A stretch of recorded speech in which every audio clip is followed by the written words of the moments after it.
Welcome to my channel set tax. Set tax சேனலுக்கு உங்களை அன்புடன் வரவேற்கிறேன். இன்றைய வீடியோ ரொம்பவே இன்ட்ரெஸ்டிங்கான வீடியோ. ஆரம்பத்தில் பார்த்தீங்கன்னா 2020க்கு முன்னாடி, அதாவது 2019க்கு முன்னாடியெல்லாம் பார்த்தீங்கன்னா என்னால் ரொம்பவே சேமிக்கவே முடியாது. தெரியலைன்னு வச்சுக்கோங்களேன். கொஞ்சம் கொஞ்சமாக தான் கற்றுக்கிட்டேன். ஸோ சேமிக்கணும்னு நினப்பேன், பட் ஆனால் என்னால் சேமிக்க முடியாது. அப்படி ஜீரோவாக இருந்த என்னுடைய சேமிப்பு ₹1,00,000 நான் ஃபஸ்ட்டு சேமித்தது எப்படிங்கிறது தான் இந்த வீடியோவில் நான் ஷேர் பண்ணிக்க போகிறேன். இது என்னுடைய ஃபஸ்ட்டு மணி சேவிங் எக்ஸ்பீரியன்ஸ் தான். என்னுடைய முதல் ₹1,00,000 சேமிப்பை நான் எப்படி செஞ்சேன், how I saved my first ₹1,00,000 அப்படிங்கிறது தான் இந்த வீடியோவில் உங்களோட நான் ஷேர் பண்ண போகிறேன். ரொம்பவே இன்ட்ரெஸ்டிங்காக இருக்கும். இந்த மாதிரி தான் ஒன்றுமே இல்லாதவங்க, ஜீரோவில் இருக்கிறவங்க சேமிக்கிற பணம் கரையாமல் இருக்கணும் அப்படின்னா இந்த மாதிரி டெக்னிக்கை தான் நீங்கள் ஃபாலோ பண்ணணும். வாங்க ஃப்ரெண்ட்ஸ், டிலே பண்ணாமல் நம்ம இப்போ வீடியோக்குள்ளே போயிடலாம். நான் ஃபஸ்ட்டு செஞ்ச ஒரு விஷயம், ஒரு சேவிங்ஸ் அக்கௌண்ட் ஓப்பன் பண்ணேன். அந்த சேவிங்ஸ் அக்கௌண்ட்டுக்கு எந்த விதமான ஏடிஎம் கார்டு கிடையாது, ஒன்லி ஃபோன் பேங்கிங் மட்டும்தான் வச்சுருந்தேன். நான் என்ன பண்ணுவேன்னா, அந்த சேவிங்ஸ் அக்கௌண்ட்டுக்கு என்னோடய சம்பளம் வந்த உடனே, எனக்கு கரெக்டாக 31 சம்பளம் வந்துடும். நான் சம்பளம் வந்த உடனே நான் அந்த அக்கௌண்ட்டுக்கு அமௌண்ட்டை ட்ரான்ஸ்ஃபர் பண்ணிவிடுவேன். ட்ரான்ஸ்ஃபர் பண்ணிவிட்டு 2ஆம் தேதி அந்த அக்கௌண்ட்லேருந்து ஆர்டிக்கு ஆட்டோ டெபிட் ஆகிற மாதிரி ஒரு ஆப்ஷனை நான் செட் பண்ணி வச்சுட்டேன். ஆட்டோமேட்டிக்காக என்னோடய சம்பளம் 31ஆம் தேதி வரும். அது அப்படியே இந்த சேவிங்ஸ் அக்கௌண்ட்டுக்கு ட்ரான்ஸ்ஃபர் பண்ணுவேன். அது ட்ரான்ஸ்ஃபர் பண்ண கையோடு என்ன ஆகும், கரெக்டாக 2ஆம் தேதிக்கு அப்புறம் தான் நான் எப்போதுமே ஏடிஎம்லேருந்து பணம் எடுப்பேன். ஸோ அதனால் 2ஆம் தேதி வரைக்கும் அந்த பணம் அங்கே இருக்கும். அந்த என்னோடய சம்பள பணத்துலேருந்து ஆட்டோமேட்டிக்காக ஆட்டோ டெபிட் ஆகிடும். ஆர்டி பணம் ₹3000 ஆர்டி ஓப்பன் பண்ணியிருந்தேன். அந்த அமௌண்ட்டு ஆட்டோ டெபிட் ஆனதுக்கப்புறம் என்ன ஆகும், நான் அந்த 2ஆம் தேதிக்கு அப்புறம் தான் நான் சம்பளத்தை எடுத்து செலவுக்கு வச்சுப்பேன். ஸோ அப்போ ஆட்டோமேட்டிக்காக என்ன ஆகுது, சம்பளத்தை நான் இந்த அக்கௌண்ட்டுக்கு ட்ரான்ஸ்ஃபர் பண்ண கையோட ஆட்டோ டெபிட் ஆகிடுது. அதுதான் விஷயம்.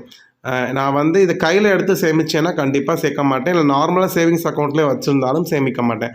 ஆட்டோமேட்டிக்காக இந்த அக்கௌண்ட்டில் போட்டு என்னோடய சம்பள பணத்தை நான் எடுத்துடுவேன். 2ஆம் தேதியாக ஆட்டோ டெபிட் ஆகிடும். ஸோ இப்படி தான் ஃபாலோ பண்ணிட்டு இருந்தேன். ஸோ இது மூலமாக எனக்கு பார்த்திங்கன்னா 12 மாதம் 1 வருஷம் ஆர்டி போட்டிருந்தேன். ₹3000 எவ்ரி மந்த் எடுத்த உடனே பார்த்திங்கன்னா ₹36,000 ஒரு வருஷத்தில் எனக்கு சேர்ந்துடும் ஆட்டோமேட்டிக்காக. ஸோ அதனால் எனக்கு இந்த ₹36,000 எப்படி சேர்ந்துச்சுனே தெரியல. ஆட்டோமேட்டிக்காக கடன்னு ஆட்டோ டெபிட் ஆகி ஒரு வருஷம் முடிஞ்சதுக்கப்புறம் வித் இன்ட்ரெஸ்ட்டோடு எனக்கு திரும்பி என்னோடய சேவிங்ஸ் அக்கௌண்ட்டுக்கு அது ரிட்டர்ன் வந்துடும். ஸோ ஒரு வருஷம் இந்த ஆர்டி போனதே தெரில, சல்லுன்னு போயிடுச்சு. ஸோ இதில் எனக்கு எவ்வளவு மொத்தமாக இன்ட்ரெஸ்ட்டோட வந்துச்சுன்னு பார்த்தீங்கன்னா ₹37,186 வட்டியோட கிடச்சிச்சு. ₹1,186 வட்டி. ஸோ ஃபஸ்ட்டு ₹37,000 இப்படி சேர்ந்துச்சு. அடுத்து பார்த்திங்கன்னா எனக்கு ஒவ்வொரு மாதமும் என்னோடய சம்பளம் இல்லாமல் இன்சென்டிவ் கிடைக்கும். நம்ம எக்ஸ்ட்ரா செய்கிற ஒர்க்கு டெய்லி அரை மணி நேரமோ 1 ஹவரோ நம்ம எக்ஸ்ட்ரா ஒர்க் பண்ணோம் அப்படின்னா, நம்ம எவ்வளோ நேரம் ஒர்க் பண்ணோமோ நம்ம ஒர்க்குக்கு தகுந்த மாதிரி எக்ஸ்ட்ரா அமௌண்ட் வரும். ஸோ அது ஒவ்வொரு மாதமும் நான் வேறு அமௌண்ட்டு தான் வாங்குவேன். ஏன்னா ஒரு மாதம் நான் ஒரு பர்டிகுலராக ஒரு எத்தனை மணி நேரம் பார்க்குறோம் அப்படின்னு தான் கணக்கு. ஸோ ஒவ்வொரு மாதமும் ஒவ்வொரு விதமான மணி நேரம் பண்ணியிருப்பேன். ஸோ எனக்கு பார்த்திங்கன்னா கரெக்டாக ஒவ்வொரு மாதத்துக்கும் பார்த்திங்கன்னா நான் சேமிக்க ஆரம்பித்த ஃபஸ்ட்டு மாதம் பார்த்திங்கன்னா ₹3,200 சேர்த்தேன். எப்போதுமே இந்த இன்சென்டிவ் அமௌண்ட் என்னோட 3ஆவது வாரம் தான் விழும். என்னோடய 3ஆவது வாரம் தான் விழும். ஃபஸ்ட்டு 1ஆம் தேதி 30ஆம் தேதி சம்பளம் வந்துச்சு அப்படின்னா அந்த போன மாதத்தோட இன்சென்டிவ் அமௌண்ட் சம்பளத்தோடு விழாது. அந்த மாதத்தோட அடுத்த மாதத்தோட 3rd வீக்கில் தான் விழும். அப்படிங்கிறப்ப இந்த இன்சென்டிவ் அமௌண்ட் எப்போதுமே 3ஆவது வாரம் செப்பரேட்டாக விழும், அதே சேலரி அக்கௌண்ட்டில். அப்படி அந்த பணம் வந்தோன்னே என்ன பண்ணிடுவேன்னா, இந்த ஆர்டி அக்கௌண்ட் இருக்கு இல்லையா, இந்த அக்கௌண்ட்டுக்கு நார்மல் சேவிங்ஸ் அக்கௌண்ட்டுக்கு மாற்றிடுவேன்.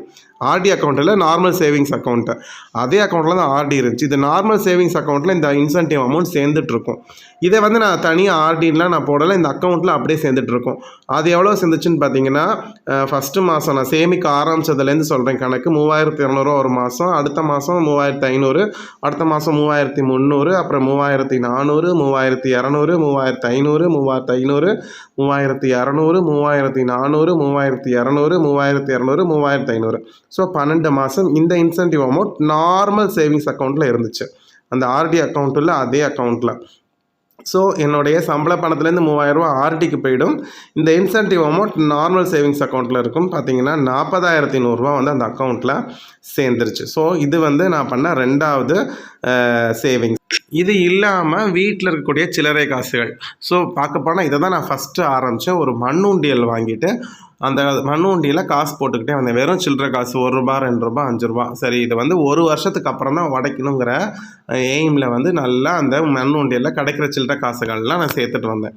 இது நான் பண்ண 3வது சேவிங்ஸ். இதில் வந்து பார்த்திங்கன்னா ஒரு வருஷத்தில் கிட்டத்தட்ட எனக்கு 3400 வந்து சேர்ந்துருந்துச்சு, சில்லறை தொகை மட்டும்.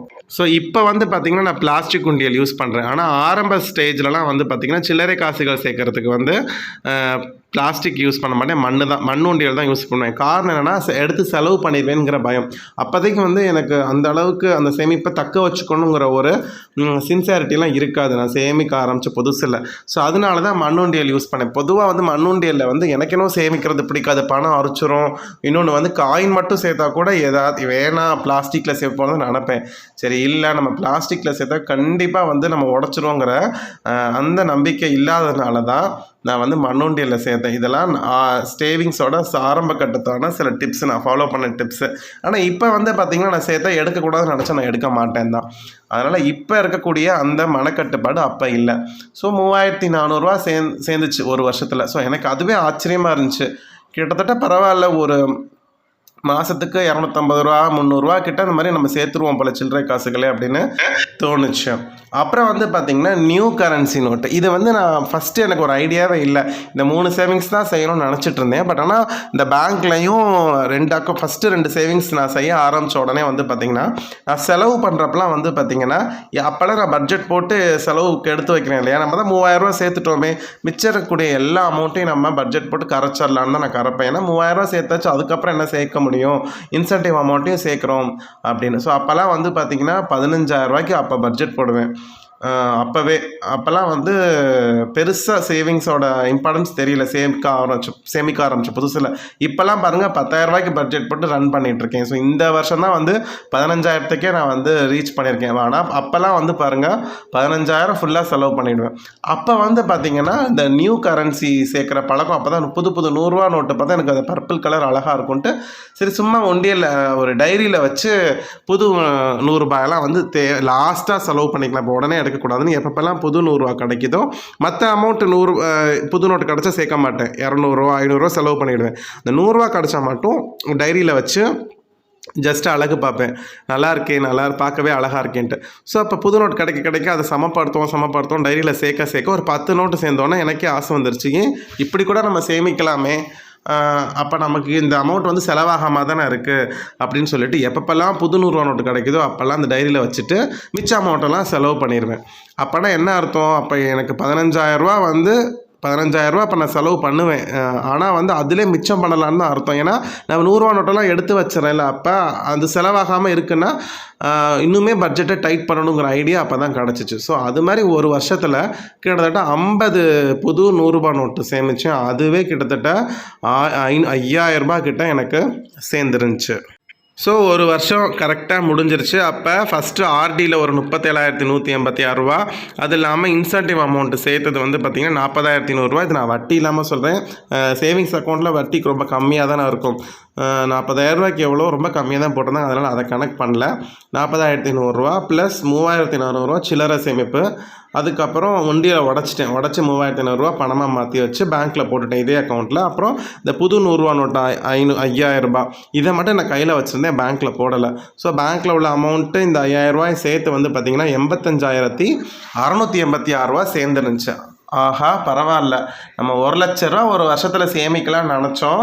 ஆனால் பரவாயில்ல, 85000 நம்ம கிட்டத்தட்ட சேர்த்துட்டோம் அப்படின்ட்டு. சரி பாக்கி எவ்வளோ சேர்த்தா 1,00,000 வரும் அப்படின்னு கணக்கு போட்டப்போ 14314 இருந்தால் இப்போ உடனே வந்து அது அந்த அக்கௌண்ட்டில் போட்டுட்டோம்னு வச்சுக்க 1,00,000 மாறிடும் அப்படின்னு சொல்லிட்டு கணக்கு போட்டுட்டு இருந்தேன். ஸோ எப்படிரா இந்த 14000 உடனே பரட்டுறது அப்படின்னு சொல்லிட்டு ஏகப்பட்ட கன்ஃபியூஷன்.